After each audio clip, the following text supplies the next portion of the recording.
Hello, my friends. Welcome to the Sunshine Study. I'm Dr. Rebecca, the Lifejoy coach and author, and I thought I've got a lovely title for you because YouTube suggested this. Let me read it to you. Reclaiming Your Morning, the gentle ritual of a slow living in a fast world. So how are your mornings? I wonder if they are dictated by the quality of your sleep.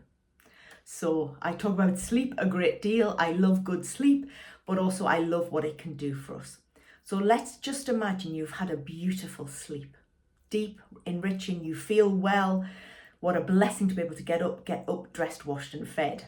Now, what would your ideal morning look like? And it's very easy to be pressured into thinking you have to go for a massive run, you have to do something huge, but maybe you just need some solitude and some prayers, or some daylight and some water, or a good protein breakfast with healthy fats, or some quiet, or lots of noise and busyness and joy. So the real question is, what would be wise for you?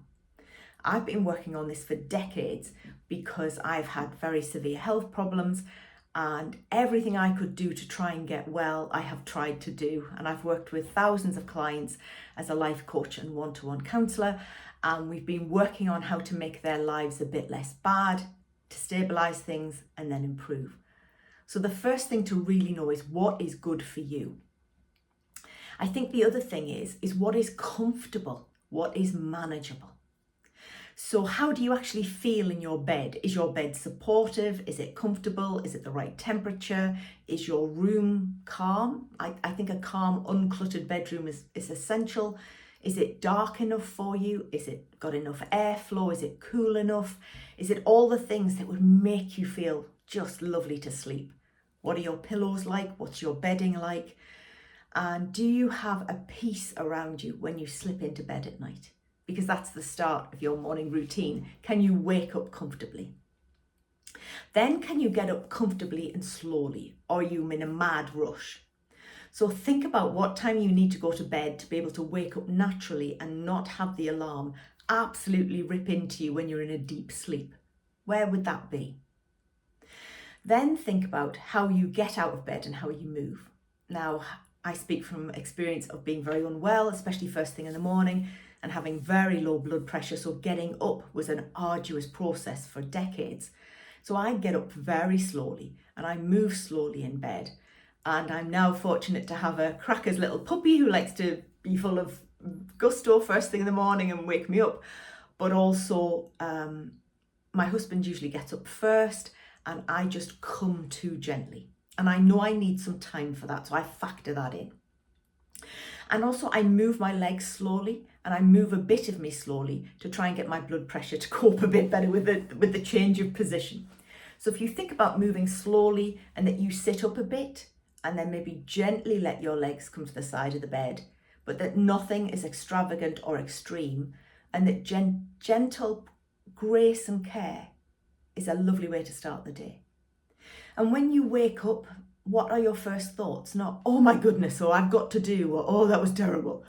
Could you think, thank goodness I'm here. Thank goodness I've got a new day. Thank goodness I've woken up. I'm very fortunate. There are new exciting blessings ahead. And the challenges that come, I will do my best to cope with by the grace of God. I'm fortunate to have people in the house. I'm fortunate to have people nearby. I'm fortunate to have purpose and care and compassion in my life. These are nice ways to start the day. So I come to gently and I say my morning prayers while still flat. And then I have my water, which is right next to the bed. And this is a routine that I have cultivated for years. It costs nothing. It's completely simple, but it serves me well. And I use that as an example because I would like you to know what would serve you well. Now, I expect you think I'm going to say, do not look at your phone. Well, I don't know what is wise for you. I know that I like the first things that go into my brain in the morning to be spiritual and faith-filled and to keep me going for the day ahead. So usually I have something of a devotional, which is why I write books with a reading for every day, thought of the day book. And I read something that will help steady my soul, inspire my mind and calm my heart for the day ahead. And then I shuffle around and I get washed and I get dressed and I get fed, and sometimes that's in a different order. And sometimes it's quicker than I would like, and sometimes I'm well enough for it to be quick and I've got something lovely happening early. But I adapt and I go with the energy that I have. So think about that morning routine that is wise for you.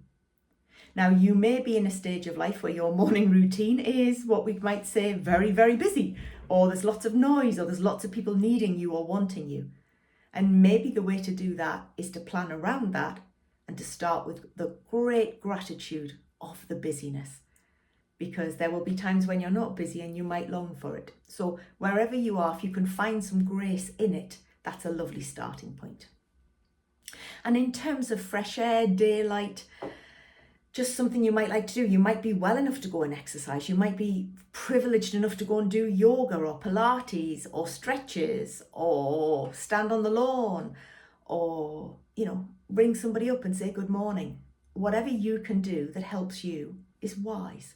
And it doesn't have to be comparable with anybody else, and it doesn't have to be better or worse. It just has to be what is a wise morning start. And I think that does always start with, thank goodness I've got a new day. And then think about how you'd like to tweak it, improve it, or just be satisfied and grateful for where you are. These are nice thoughts about the morning. And sometimes people may ask you what's your favourite part of the day. And if you're fortunate, you can say any part of the day. But there's something, I think, very sacred about early morning, isn't there? All that potential ahead of you. And I love the thought of being up before the world awakens. And there's that beautiful hymn, isn't there? That half the world is waking up, half the world is going to bed, and wherever you are in that, we are thankful. So my friends, take care, God bless, be safe. I wish you good morning routines that keep you sustainable and wise, that gives you enough rest, enough movement, enough fuel, enough fluid, and enough joy to get you going in the day. Take care, God bless, be safe. Let me know what helps you in the mornings.